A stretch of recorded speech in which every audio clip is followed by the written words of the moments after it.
13 अक्टूबर को होने वाले ग्राम पंचायत चुनाव के लिए नामांकन पत्र भरना प्रक्रिया शुरू हुई है। 1 अक्टूबर से 5 अक्टूबर के दौरान नामांकन पत्र भरे जाने हैं।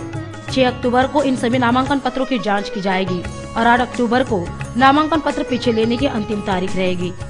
पनवेल में 14 ग्राम पंचायत के लिए चुनाव संपन्न होगा तो उरण में 18 ग्राम पंचायतों के लिए। बुधवार को पंचायत समिति में नामांकन पत्र भरने के लिए उम्मीदवारों के साथ साथ कार्यकर्ता बड़ी संख्या में उपस्थित थे।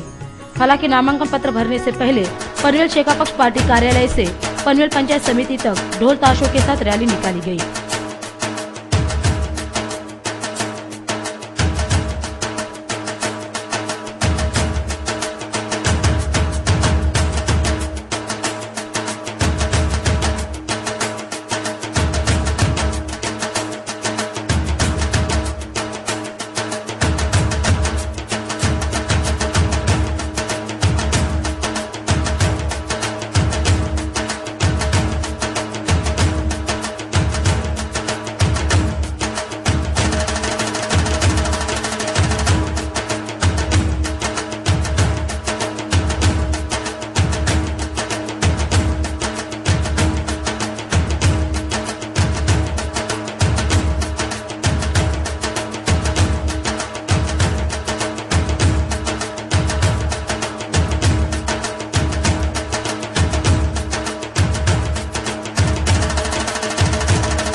इस दौरान राजेंद्र पाटिल ने कार्यकर्ताओं को संबोधित किया।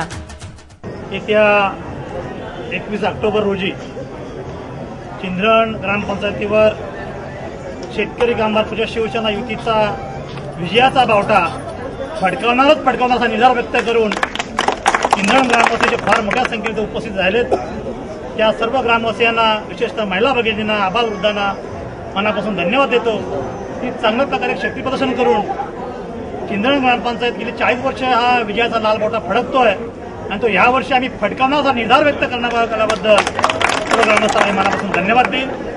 धन्यवाद देत असताना आपले सर्व जे तरुण नेते मंडळी आहेत, वृद्ध नेते मंडळी आहेत, गणपतराव दाभणे असतील, विष्णू जोशी असतील, उपस्थित देशेकर मंडळी असतील, सर्व ग्रामवासियांनी मनापासून एक निर्धार केलाय।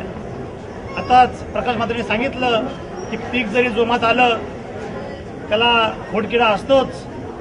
मी या निमित्ताने एकच सांगेन की जर कोणा तुम्हाला अडवायचं असेल तर त्याला आडवा करण्याचं काम या निवडणुकीत तुम्हाला मंडळींना करायचं आहे। मग त्या आपल्यामध्ये गद्दारी करणारी मंडळी असली तरी चालतील, त्या गद्दारांना धडा शिकवल्याशिवाय आपण स्वस्थ बसायचं नाही असा विश्वास या निमित्तानं मी व्यक्त करतो।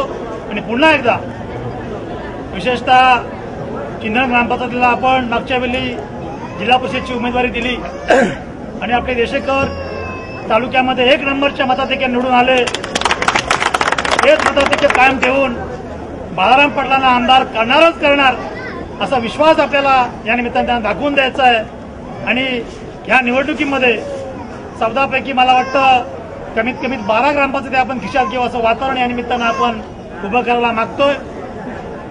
काही ठिकाणी या ग्रामपंचायत बिनविरोध होण्याचा कल तोही चालू आहे।